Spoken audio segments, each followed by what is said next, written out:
Vote কার্যক্রমের সদস্য সনদ জালিয়াতি ও বিপুল চাঁদাবাজির মাধ্যমে কর্মী নিয়োগের অভিযোগ কুষ্টিয়ার আনসার বাহিনী কর্মকর্তাদের বিরুদ্ধে।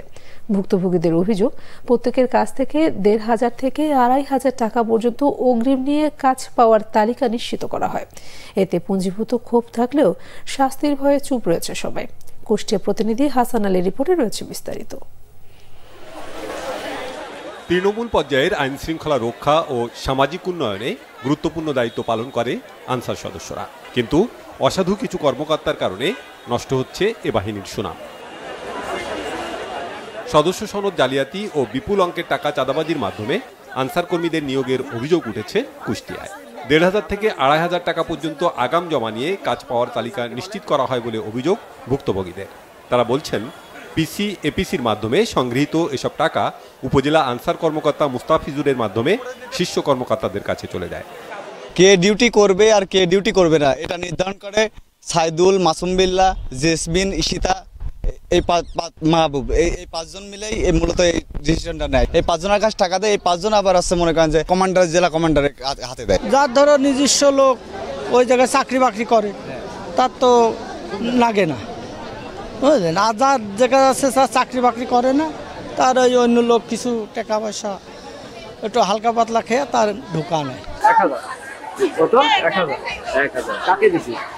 ওই যারা মানে হেড, যারা কমান্ডার, আনসার, পিসি থাকে না, ওরা নেয়।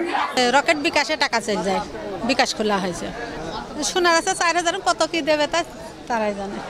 সদস্য সনদ জালিয়াতি সহ চাঁদার টাকা সংগ্রহকারীরা ক্যামেরা দেখে গা ঢাকা দেওয়ার চেষ্টা করেন, পরে স্বীকার করেন তারা কর্মকর্তাদের নির্দেশ পালন করছেন মাত্র।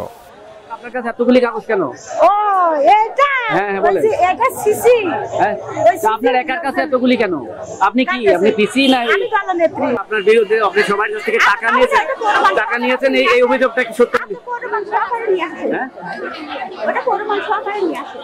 যদিও অভিযোগ বানোয়াট ও মিথ্যা দাবি করেছেন অভিযুক্ত কর্মকর্তা। দাবি করেন যারা নির্বাচনের ডিউটি পায়নি তারাই অপপ্রচার চালাচ্ছে।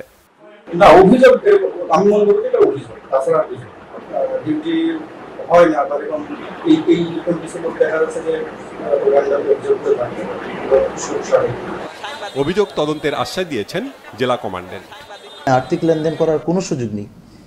যদি কেউ করে থাকে সেইটার কোনো সুস্পষ্ট প্রমাণ আমাদের কাছে আসে, তাহলে আমরা তার বিরুদ্ধে বিভাগীয় ব্যবস্থা গ্রহণ করব। গেল জাতীয় সংসদ নির্বাচন এবং চলমান উপজেলা পরিষদ নির্বাচনে জেলার ৫ শতাধিক ভোট কেন্দ্রে প্রতিবার নিযুক্ত করা হয় প্রায় ১০,০০০ আনসার কর্মী। স্বেচ্ছাচারিতা, অনিয়ম ও দুর্নীতির মূলোৎপাটনের দাবি প্রকৃত আনসার সদস্যদের। Bangla vision news.